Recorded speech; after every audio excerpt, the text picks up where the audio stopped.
Hey everyone, welcome back, and today we're gonna get hammered. Hammering! Hammering? What are we hammering? You're a crafter! Oh, well, let's see what we're gonna craft today. Now before we can make items, let's talk about what makes crafting unique in Final Fantasy. Crafters are just like any other class in the game. They have their own quest lines, cooldowns, and tons of abilities that either increase the progress or the quality percentage of the item you're making. Unlike other MMOs where you simply hit create all and fill up your bags full of trash, it's actually going to take a lot of time and gear to be good at it in this game.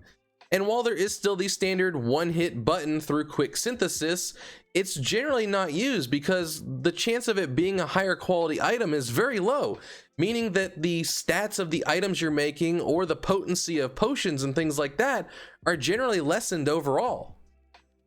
In order to level up all these different professions, you have a couple options. The first being the Firmament, which is something that was introduced in the Shadowbringers expansion through the Ishgardian restoration patches. Now this is essentially just an instanced area full of a ton of different mini games as well as a vendor that you can turn items into, netting you a various amounts of experience.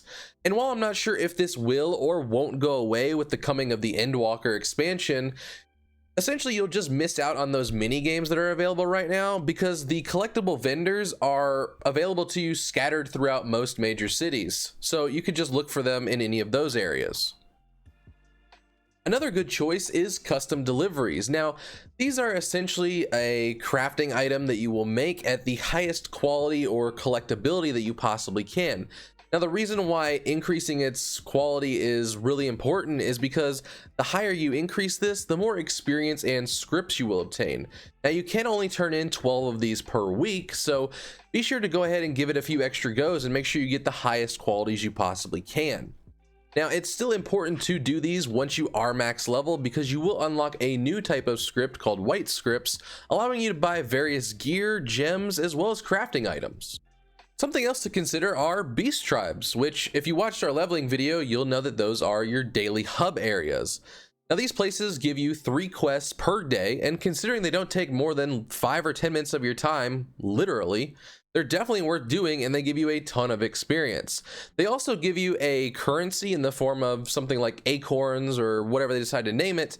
You can trade it into a vendor and buy either gems, pets, housing items, or a few other miscellaneous things. Lastly, you can net a huge amount of experience each and every day, sometimes almost a full level's worth, just by visiting your grand company and seeing what items they want you to turn in.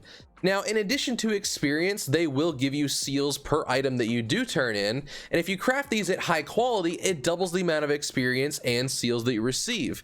Now, you can use these seals to buy hundreds of items in the game, as well as send your squadrons out on missions. Once you're max level, your next step will be gearing.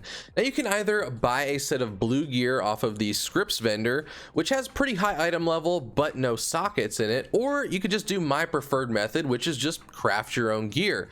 Now this gear can be overmelded, meaning you can have up to 5 gems in each piece of gear.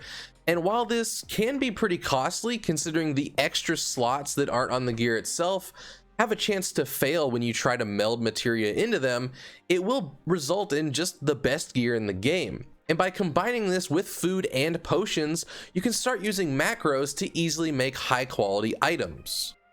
Instead of using the syrup potions, you could further boost your stats by just picking a specialization. Now this is something that's unlocked after a crafter has reached level 55, and you can have up to 3 of your jobs specialized. Now this unlocks some hidden recipes and is definitely a great way to make gil considering not everyone has access to these depending on which ones they specialize in.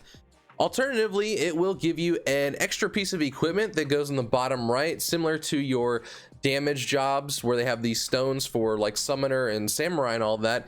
It gives you extra stats. It will give you extra craftsmanship, CP, and control, which usually eliminates the needs for syrups altogether. So I simply just use food and I'm pretty much good to go. If you're not sure what crafters to level up first, my personal suggestions would be Culinarian and Alchemist. Considering over the course of an expansion how much food and potions you'll be crafting, especially if you're on a raid team, as well as these two generally don't require a lot of assistance from the other crafting and gathering jobs in general, For your third one though, I would probably just pick something like blacksmithing, where you can get a specialization and craft like old trial boss glamour weapons, which can net you a lot of gil considering how much you'll be dumping early on from all of the gemming you'll have to be doing.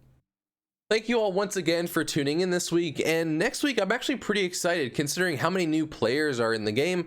We're going to be talking about how to join or recruit for your free company.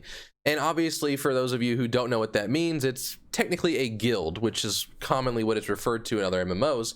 But I see a lot of people just standard going about the old shout method, and there's a lot of other options now, and I don't think a lot of people realize it. So we're going to take a deeper dive into that, so stay tuned. See you next week.